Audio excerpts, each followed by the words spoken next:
Hello, എല്ലാവർക്കും ക്രിയേറ്റീവ്സിലോട്ട് സ്വാഗതം. ഇന്നത്തെ നമ്മുടെ സാരി ഡ്രിപ്പിംഗ് വീഡിയോ എന്ന് പറയുന്നത് നല്ല ഹെവി വർക്കുള്ള ആഷ് ആൻഡ് പിങ്ക് കോമ്പിനേഷനുള്ള നല്ല ബോർഡർ സാരി ഡ്രിപ്പിംഗ് വീഡിയോ ആണ്. ആദ്യമേ സാരി ഒന്ന് നോക്കാം. അപ്പോൾ ഈ സാരിയുടെ ഹാഫ് നെറ്റ് വന്നേക്കാണ്, ബാക്കി ഹാഫ് ജോർജറ്റി ടൈപ്പ് ആണ് വന്നേക്കുന്നത്. അപ്പോൾ ഇത് ഫുൾ വർക്കുള്ള സാരിയാണ്, മാത്രമല്ല നല്ല ഹെവി ബോർഡറും കൂടിയാണ്. അപ്പോൾ നമുക്ക് സാരി ഡ്രിപ്പിംഗ് സ്റ്റാർട്ട് ചെയ്യാം. സാരിയുടെ എൻഡ് ഭാഗം സാരി പവടയുടെ റൈറ്റ് ഭാഗത്തായിട്ട് ടക്ക് ചെയ്യാണ് ചെയ്തിട്ട് ഒന്ന് ചുറ്റിയിട്ട് ആദ്യം ടക്ക് ചെയ്ത ഭാഗം വരെ ടക്ക് ചെയ്ത് നിർത്തുകയാണ് ചെയ്യുന്നത്. നെറ്റ് സാരി ആയതുകൊണ്ട് തന്നെ 2 സാരി പാവാട കൊടുക്കേണ്ടതായിട്ട് വരും. അപ്പോൾ ആദ്യത്തെ പാവാട എന്ന് പറയുന്നത് നല്ല കട്ടിയുള്ള പാവാട ആയിരിക്കണം. രണ്ടാമത്തത് നമ്മുടെ സാരിയുടെ കളറ് നെറ്റ് വരുന്ന ഭാഗത്തിൻ്റെ കളർ അനുസരിച്ചിട്ടുള്ളൊരു പാവാട. അപ്പോൾ നല്ല ഫാൻസി സ്കേർട്ട്സൊക്കെ അവൈലബിൾ ആണ്.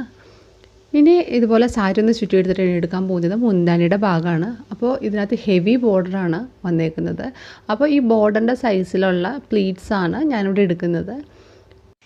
പിന്നെ ഇത്രയും വീതിയുള്ള ബോർഡറൊക്കെ വരുമ്പോൾ നമ്മൾ ബോർഡറിൻ്റെ സൈസിൽ പ്ലീറ്റ്സ് എടുക്കുന്നതായിരിക്കും ഭംഗി, നമ്മൾ സാധാരണ എടുക്കുന്നതിനേക്കാളും. അതായത് നമ്മൾ സാധാരണ കുറച്ച് വലിയ പ്ലീറ്റ്സൊക്കെ എടുക്കാറുണ്ട്, പക്ഷേ ഇത്രയും വലിയ പ്ലീറ്റ്സ് ബോർഡർ ആയതുകൊണ്ട് തന്നെ ബോർഡറിൻ്റെ സൈസിൽ എടുത്താലാണ് കേട്ടോ ഭംഗി വരിക. ഇനി എടുത്തേക്കുന്ന പ്ലീറ്റ്സൊക്കെ 1 by 1 ആയിട്ട് അറേഞ്ച് ചെയ്തിട്ട് ലെഫ്റ്റ് ഷോൾഡറിലോട്ടാണ് ഇടാൻ പോകുന്നത്. അപ്പോൾ ഈ പ്ലീറ്റ്സ് എടുക്കാൻ കുറച്ച് ഒരു എന്താ പറയുക, നമ്മളെ ബോർഡറിൻ്റെ സൈസ് വരുന്നതനുസരിച്ചിട്ട് വേണം എടുക്കാനായിട്ട്. കാരണം അത് അല്ലെങ്കിൽ പുറത്തോട്ട് ഇപ്പോൾ ഇതിനകത്ത് ഈ സാരിയിലാണെങ്കിൽ ബോർഡറിൻ്റെ പുറത്തോട്ട് വരാതിരിക്കുന്ന രീതിയിൽ വേണം നമ്മൾ ഇടാനായിട്ട്.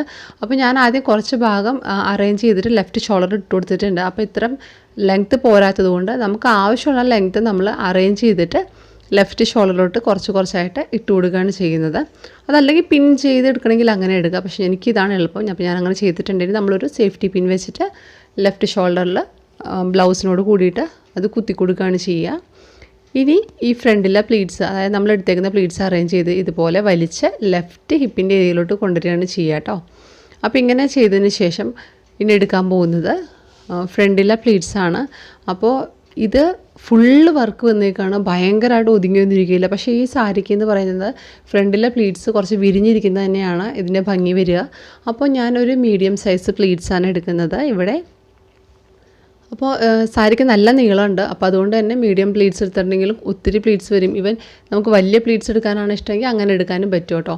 അപ്പോൾ ഞാൻ എടുത്തേക്കുന്ന പ്ലീറ്റ്സൊക്കെ ഒന്ന് അറേഞ്ച് ചെയ്യുകയാണ്. അപ്പോൾ ഇതിൻ്റെ താഴോട്ടുള്ള വർക്കൊക്കെ കണ്ടില്ലേ, നല്ല ഭംഗിയായിട്ട് വർക്ക് കാണുന്ന രീതി തന്നെയാണ് വരുന്നത്. അതുകൊണ്ട് എങ്ങനെ ചെറിയ പ്ലീറ്റ്സ് എടുത്താലോ മീഡിയം പ്ലീറ്റ്സ് എടുത്താലോ വലിയ പ്ലീറ്റ്സ് എടുത്താലോ എന്നൊരു ബുദ്ധിമുട്ടുണ്ടാവില്ല. അപ്പോൾ എടുത്തേക്കുന്ന പ്ലീറ്റ്സ് ഫ്രണ്ട് പ്ലീറ്റ്സൊക്കെ ഒന്ന് അറേഞ്ച് ചെയ്ത് പിടിക്കുക എന്നുള്ള ചെയ്തിട്ട് ഫ്രണ്ടിൽ സാരി പാവാടയിലോട്ട് ഒതുക്കി വെച്ചിട്ട്, അതായത് ഈ എടുത്തേക്കുന്ന പ്ലീറ്റ്സ് ഒതുക്കിയിട്ട് സാരി പാവാടയിലോട്ട് ടക്ക് ചെയ്ത് കൊടുക്കുകയാണ് ചെയ്യുക. അപ്പോൾ ചെയ്തതിന് ശേഷം ഈ പ്ലീറ്റ്സ് കണ്ടില്ലേ താഴെ ഇപ്പം ഇങ്ങനെ തന്നെയായിരിക്കും. കാരണം വർക്ക് ഞാൻ പറഞ്ഞല്ലോ ഹെവി ആണത്, ആയതുകൊണ്ടാണ് കുറച്ച് വിരിഞ്ഞിരിക്കുന്ന ഒരു ടൈപ്പിൽ വന്നേക്കുന്നത്. പക്ഷെ എന്നാലും അതൊരു ഭംഗി തന്നെയാണ്. ഇനി റൈറ്റ് ഭാഗം ഇതുപോലെ ഓപ്പൺ ചെയ്തിട്ട് ഈ ലെഫ്റ്റിൽ നമ്മൾ ആദ്യം വിട്ടില്ലൊരു പ്ലീറ്റ്, ആ ഭാഗം കൂട്ടിയിട്ട് റൈറ്റ് ഭാഗത്തോട്ട് തന്നെ വലിച്ചെടുക്കാം, മുകളിലോട്ട് വലിച്ചിട്ട് ആ സാരി പാവാടയിലോട്ട് ടക്ക് ചെയ്ത് കൊടുക്കാം. അതിനുശേഷം ഓപ്പൺ ചെയ്ത ഭാഗം കൂടി സാരി പാവാടയിലോട്ട് ടക്ക് ചെയ്ത് ഒതുക്കി കഴിഞ്ഞിട്ടുണ്ടെങ്കിൽ സാരി ഡ്രിപ്പിംഗ് ഇവിടെ കഴിയുകയാണ്. അപ്പോൾ ഇനി താഴോട്ടുള്ള പ്ലീറ്റ്സ് അതുപോലെ തന്നെ മുകളിലോട്ടുള്ള പ്ലീറ്റ്സൊക്കെ നല്ല ഭംഗിയായിട്ട് ഒന്ന് അറേഞ്ച് ചെയ്ത് കൊടുത്തിട്ടുണ്ടെങ്കിൽ നമുക്ക് ഈ സാരി ഡ്രിപ്പിങ്ങിൻ്റെ ഫൈനൽ ലുക്ക് കാണാം. അപ്പോൾ ഇന്നത്തെ വീഡിയോ ഇവിടെ കഴിഞ്ഞേക്കുകയാണ്. ഈ സാരി ഡ്രിപ്പിംഗ് വീഡിയോ നിങ്ങൾക്ക് ഇഷ്ടമെങ്കിൽ എന്തായാലും ലൈക്ക് ചെയ്യുക, ഷെയർ ചെയ്യുക. നമ്മുടെ ചാനൽ സബ്സ്ക്രൈബ് ചെയ്യാതെ കാണുന്നവരുണ്ടെങ്കിൽ സബ്സ്ക്രൈബ് ചെയ്യുക. പിന്നെ അടുത്തുള്ള ബെല്ലൈക്കൺ കൂടി എനേബിൾ ചെയ്യുകയാണെങ്കിൽ ഞാനിടുന്ന പുതിയ വീഡിയോസിൻ്റെ നോട്ടിഫിക്കേഷൻസ് നിങ്ങൾക്ക് ഫോണിൽ ലഭിക്കുന്നതായിരിക്കും. നമ്മുടെ ക്രിയേറ്റീവ്സിൻ്റെ ചാനൽ വിസിറ്റ് ചെയ്യാത്തവരുണ്ടെങ്കിൽ ഒന്ന് വിസിറ്റ് ചെയ്യുക. അതിനകത്ത് ഒത്തിരി സാരി ഡ്രിപ്പിംഗ് വീഡിയോസ് ഇട്ടിട്ടുണ്ട്, ഒത്തിരി ടിപ്സും ട്രിക്സൊക്കെ ഇട്ടിട്ടുണ്ട്. അത് മാത്രമല്ല, ഇതുപോലത്തെ ഒരു സാരി നിങ്ങൾക്ക് വാങ്ങിക്കാൻ താല്പര്യം ഉണ്ടെങ്കിൽ ആമസോണിലോ മീഷോയിലൊക്കെ അവൈലബിൾ ആണ്. അപ്പോൾ നമുക്ക് അടുത്ത സാരി ഡ്രിപ്പിംഗ് വീഡിയോയിൽ കാണാം. അതുവരെ ടേക്ക് കെയർ, ബൈ ബൈ.